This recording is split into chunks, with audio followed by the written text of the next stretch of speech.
We interrupt our program to bring you a special broadcast. Boom! Headshot! Hey, it's Clay. How's everybody doing? I got another Counter-Strike Go video for you, and I want to talk about, where I see Counter-Strike Go kind of sitting in the mix of all the classic Counter-Strike games, some of the things I think they did right, and then maybe some of the nitpicks, the things that I have not loved so far.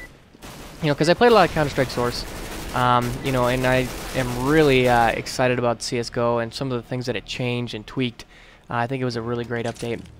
Quick word about this video. I was committed to the Mag 7 pump shotgun, which actually is awesome. I love that gun in this game, and I go ham sauce for a while. So yeah, hope you guys enjoy it. And wow, that's a lot of terrorists. Get out of Dodge. But anyways, let's get into the list. So I'm going to start with some of the things that I really, really like about CSGO. I mean, the first thing that we have to talk about is definitely the hitboxes. The hitboxes in Source were probably its biggest detriment or downfall. They were not necessarily good. It was kind of an issue where if you were shooting at a guy who was strafing side to side, you often needed to actually aim behind his character because the hitboxes were kind of lagging or off, or they weren't synchronized very efficiently with the actual model that you saw on screen, and that could be pretty frustrating. And it was something. It was predictable. It was something that you could get to know and learn, but it was also it just was not. I mean, if you see somebody, he should be there. If you see him, he should be at that spot. But he was. They weren't. It was not always the case in CSS that they would actually be that way. And that's a pretty big mechanic. It's a pretty big deal. So they definitely improved that in CS:GO, which I love. I love that they addressed that. The hitboxes are extremely reliable.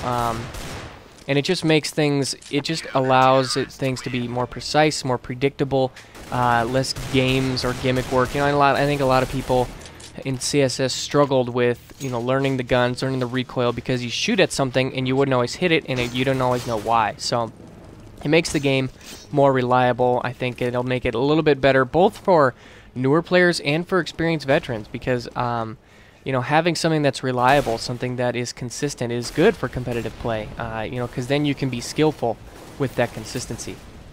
Now, I also want to talk about the gun variety, and that's included in that is the buy menu system. I think that the tweaks that they made to the guns were really awesome, because in CSS, I would say the AWP, the AK, the M4, and the Deagle, I mean, those weapons pretty much ruled the day. There was really no reason to buy anything else. I mean, maybe you'd see guys buy an MP5 if they didn't have a ton of money, but I mean, really, those were the guns that everybody bought, and everything else was just kind of a novelty that maybe you'd play gun game with. But in this game, I feel like the gun balance is much stronger, and there are actually some weapons that are really viable. Like the AUG or the SG553. Those are really solid choices. The shotguns are really solid choices. Even like the machine gun, the Negev, is a beast at close quarters.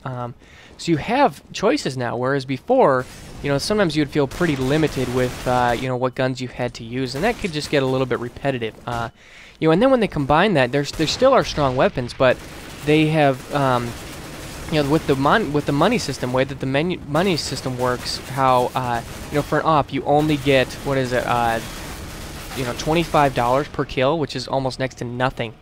Whereas if you get a kill with the pump shotgun, you get like $450. So by balancing the rewards that you get, but if you're using an overpowered weapon, you don't get a lot of money.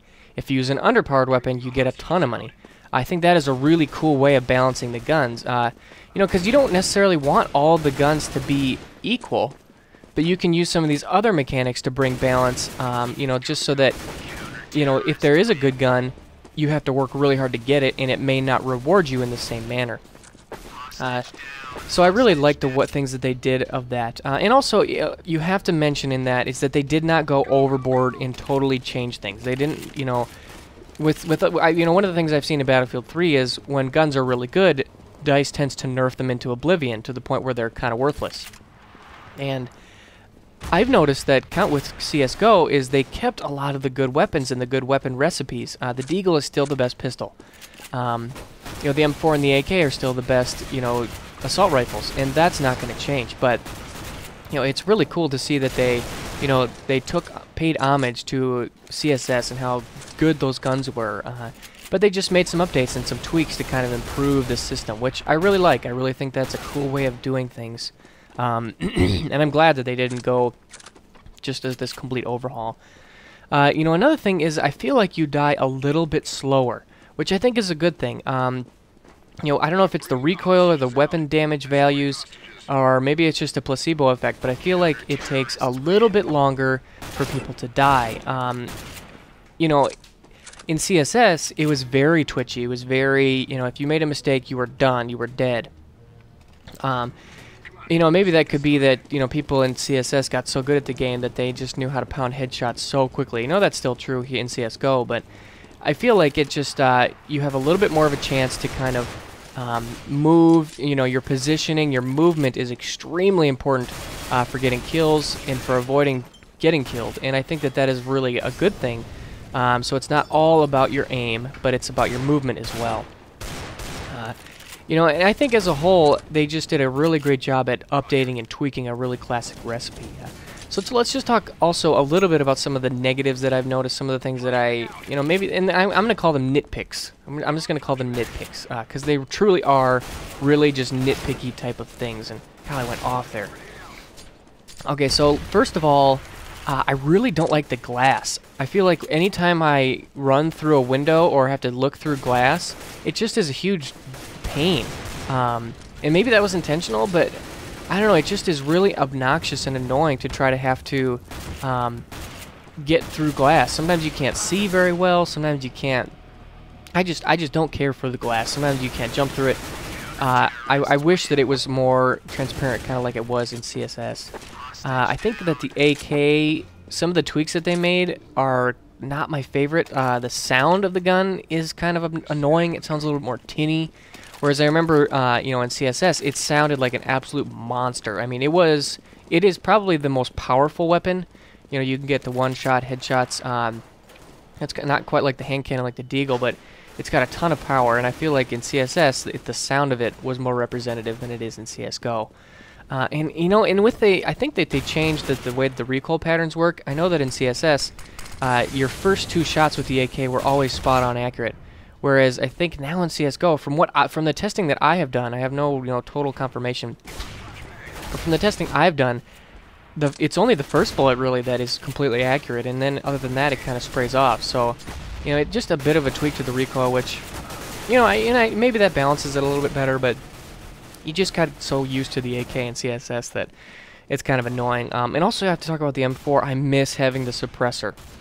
You know, and not just for like nostalgia's sake, but I actually really liked having the suppressor for the fact that it reduced your muzzle flash, and it also was less of a sound, you know, identifier for where you're at. Not that it would completely hide you, but just that it would be a little bit more tactical, a little bit more hidden. So I really hope that they bring the suppressor back. You know, and it still gets annoying when you get pwned by an op, but you know, that's definitely a server thing. You can go into op servers where they don't allow that kind of thing, but you just you have to bring it up. Sometimes the op is really annoying. One thing I've noticed about the kill cam, so when you get killed, it flashes to another player. I've noticed that can be a little bit weird and unreliable in that it doesn't always flash to the guy that killed you. And sometimes it like takes really long and like floats on that guy for too long, and I don't care for that. I wish that when you die, it would just immediately flash to the guy who killed you, so you can kind of see where he's at, how much health he has left. Just a real minor thing. But you know, I also have to mention the recent update is in spectator mode. They kind of have this like infrared see-through walls. You know, every player on the map is highlighted type of thing, which I think is really cool. So maybe that kind of takes care of that. And lastly, but not least, is they don't have sprays anymore, which I really miss. Having sprays in CSS was awesome, and I hope they bring that back eventually. But that's the end of my list. I would love to hear your guys' thoughts on my list, and if you have a list of your own, some of the raves and nitpicks that you have about CSGO. But yeah, I hope you guys have enjoyed, and I'll see you soon.